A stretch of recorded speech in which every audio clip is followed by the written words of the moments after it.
13th Gene Key. Listening through love. Programming partner, 7th Gene Key. Codon ring, the ring of purification, 1330. Physiology, amygdala. Amino acid, glutamine. The 13th shadow, discord. The chemistry of pessimism.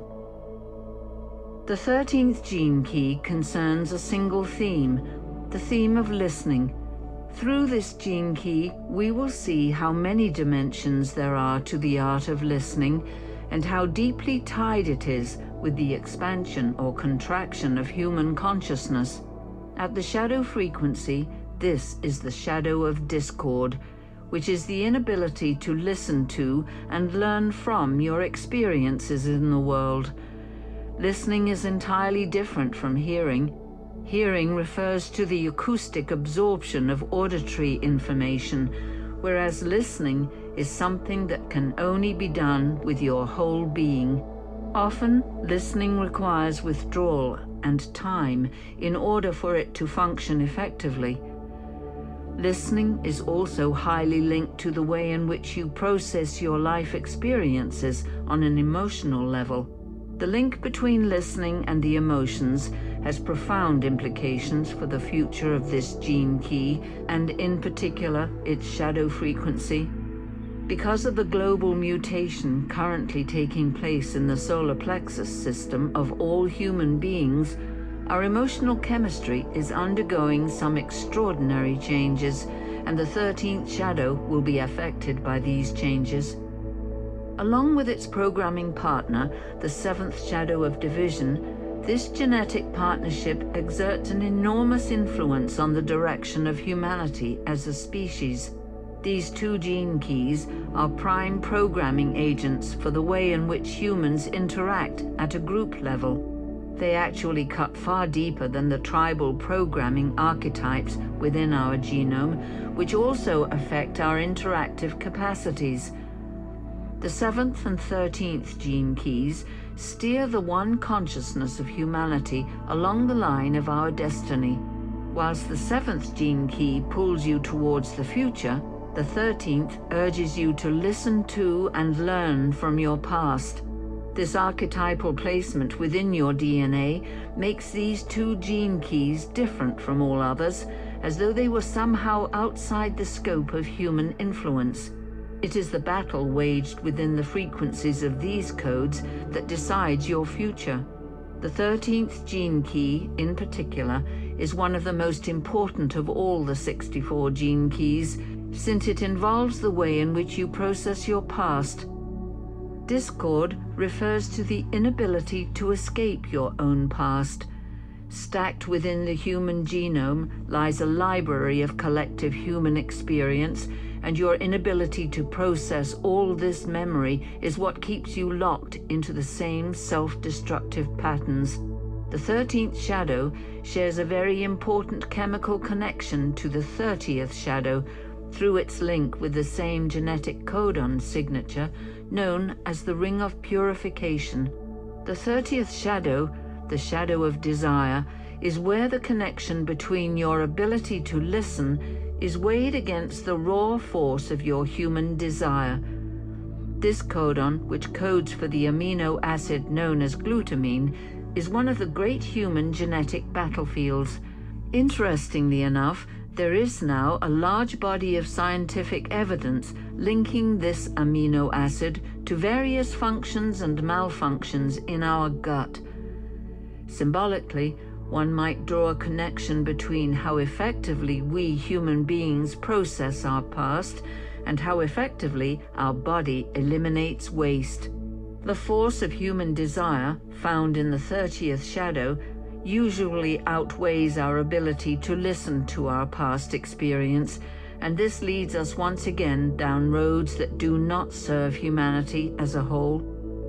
The problem is rooted in the human emotional system, and this 30th shadow of desire is the core of it. Because desire cannot be sated in its current form, it influences the direction of the whole human race. Despite what has happened in our past, we go on making the same poor decisions and judgments. This sets up a global frequency of discord in which we can clearly see where we have been going wrong, but are unable to remedy it at a collective level. An example of this is the current threat of global warming. We can see what damage our lifestyle is doing to the long-term future of our planet, but our desire outstrips the energy to do anything about it.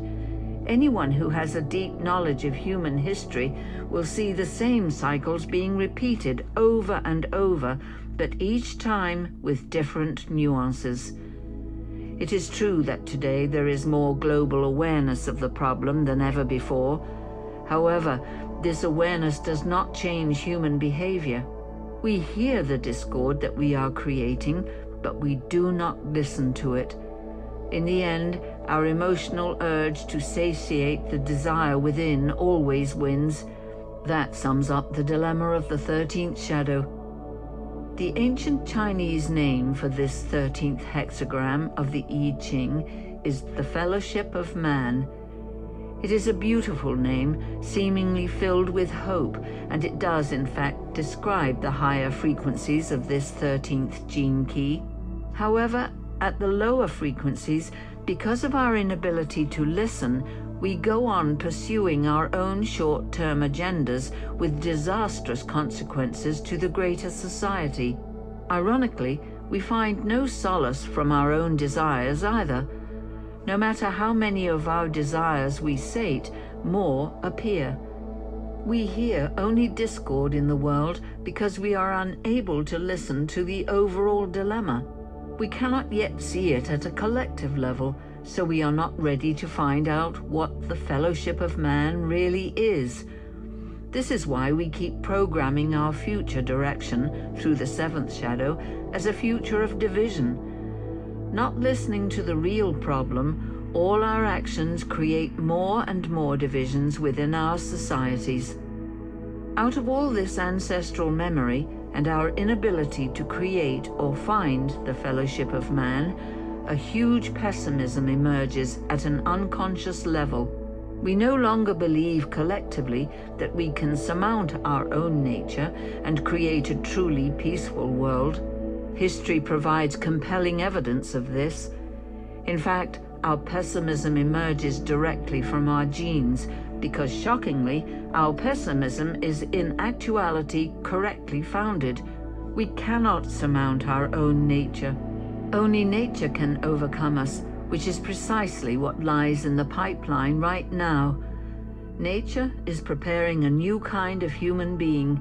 Nature as a whole has learned and listened to her past experience, and through us, she will create the giant leap that is needed to free us from a web that we have no hope of escaping. Nature will create a human in whom the art of listening will no longer have to compete with raw desire. In a single unprecedented and radical sweep, she will do this by killing off desire itself. Repressive nature. Permissive. These people pretend to be empathic and sympathetic to others, whilst at the same time doing nothing. The repressive side of this shadow may make a show of listening to everyone, but it soon becomes apparent that they have no real backbone. These people are permissive in the sense that they let others walk all over them without learning anything. They will agree with you no matter what you say. They mistake hearing for listening, and in doing so, they cut themselves off emotionally from others and from their environment. This is one of the deepest forms of emotional repression that does not want to take in the pain-pleasure cycle at any level, so it sacrifices both extremes and settles for a false sense of safety. Reactive nature. Narrow-minded. When discord manifests through a reactive being, it becomes narrow-mindedness and/or bigotry. These people will disagree with you no matter what you say. Narrow-mindedness is about getting stuck in a reactionary emotional pattern and then making a lifestyle out of it. These people are literally unable to see beyond the limits of their own desires, and they are filled with pessimism. Their philosophy is founded upon the fear patterns that have guided all human beings to where they are now, and they are not open to the possibility of real change. Such people harbor a deep bitterness about the nature of human beings, and this comes out most frequently as anger, especially at those who do not see things their way. With such people, it often becomes their mission in life to debunk the views of those who are optimistic about the future and about humanity. The 13th gift, discernment. The fellowship of man. Discernment emerges as your emotional nature comes more and more into awareness. As you realize how deeply in the thrall of desire you are, you begin to understand the whole of humanity as well. Out of this incredible swelling of awareness arises the 13th gift of discernment. Discernment begins at an individual level as you come to see how deeply your view of others is connected to your feelings. Only when personal feelings are witnessed and examined can you begin to see things in a more objective manner. Over time, your personal agendas become more lucid, and you reclaim the ability to listen to others and the world from a broader perspective. At this level of frequency, you become fully aware of the desires coursing through your body, and although you cannot do anything to stop them, you are no longer the victim of them. For the first time, you see your own individuality clearly, and you realize that something else exists behind that individuality. A kind of witnessing awareness that is greater than your sense of individuality. This is the birth of your ability to listen. With the rising of your discernment comes many gifts. It may appear to you now as though a great veil has been drawn back from the world. As we have seen, the 13th gene key is a repository of the collective past experiences and memories of humanity. Instead of reacting out of this karmic library, you now begin to demystify your own past. What you may have thought of as a random series of experiences can be seen as following a discernible pattern. Without being caught in the drama of subjective emotional personification, you can begin to view life at a mythic level.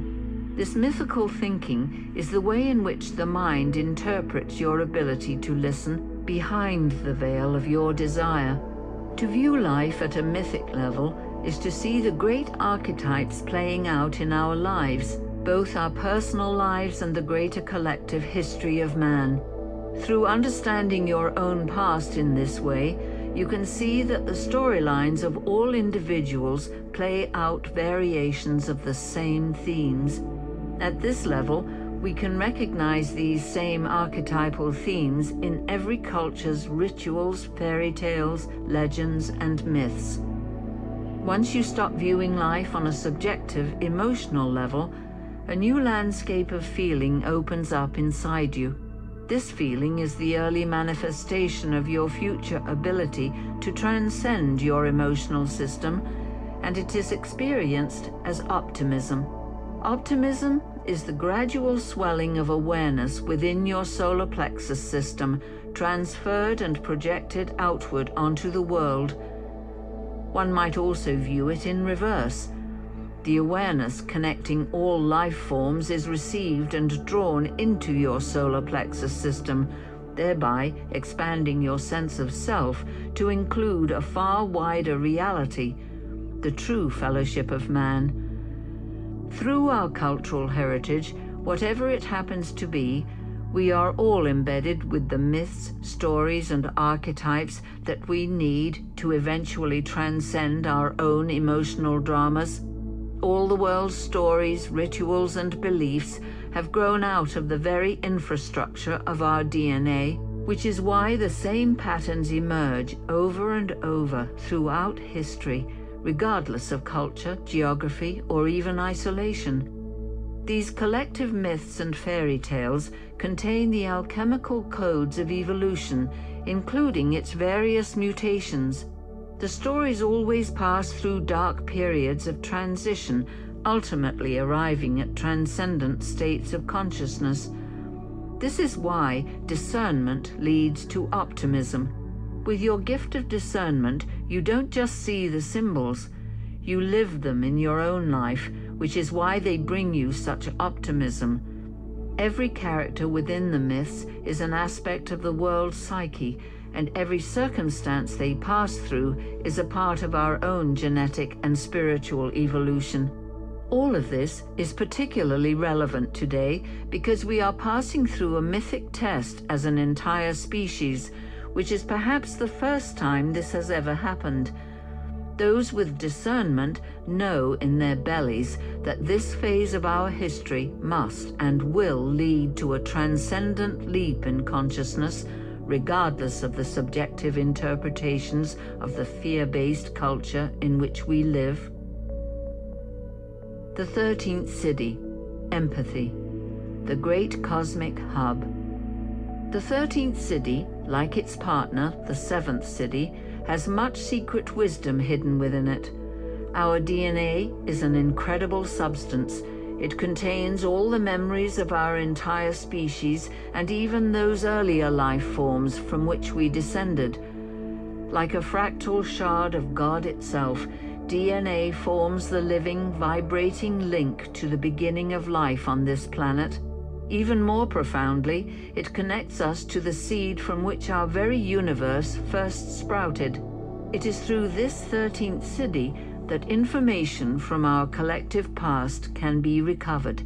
Like a kind of cosmic librarian, it has all the access codes to every volume ever written on the pages of life. We are not just talking information here, but experience. The 13th Siddhi can unlock the essence of what it is to experience being a wild panther or a strawberry or a mollusk. This is the power of empathy. These days, most people use the word empathy without grasping its deeper connotations. As a fairly modern word, it is almost always confused with sympathy, a much older word coined by Aristotle. In the language of the 64 gene keys, empathy represents a Siddhic vibration and as such cannot be grasped by the mind because true empathy has nothing whatsoever to do with the mind. The prefix M means within, whereas the prefix sim means with. Herein lies the key to understanding the word. Whereas sympathy means to feel with another person, empathy means to be inside that person.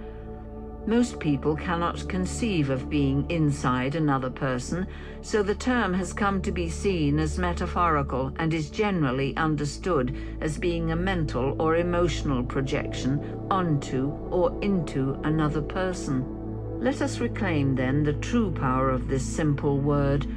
The Siddhi of empathy requires complete dissolution of the individuated self. Once identification with one's form has been cut, empathy reveals itself as the background awareness of all living forms. In other words, we really are inside each other, whereas sympathy requires two, empathy demands one. We have seen that the foundation of this 13th gene key is based on listening. Indeed, at the level of the 13th Siddhi, listening becomes all there is. Like a black hole, this listening absorbs everything that moves into it, space, time, everything. Eventually, listening becomes so total that it fuses together subject and object, so that the concept of listening itself disappears. This gives a small hint of what the Siddhi of empathy really means. It is interesting to note how vehemently mass consciousness has always feared the number 13. In traditional folklore, 13 gained a bad name through the system of tarot, in which it stood for the death card. These ancient esoteric codes are always founded in an original truth. Empathy is indeed a death, the death of the separate self that reveals the underlying nature of humanity. Empathy is the truest sense organ of humanity, but it cannot function through the individual, only through the collective. The 13th Siddhi and the 7th Siddhi program each other through time. The 13th, being the repository of the past, programs the future of humanity, and the 7th programs the past. This last statement may appear to make no sense, but at the Siddhic level it is a truism. At the Siddhic level, the seed and the fruit exist within each other, because of each other. We think of the future being uncertain, whereas the past is in fact just as uncertain because of how it is remembered. This is the power of myth. It can take an event or series of events in time and make them immortal. To be empathic is to have access to the egg out of which all the great myths have sprung. Empathy alone goes further and deeper than myth, because it reunites the opposites and brings an end to the stories themselves.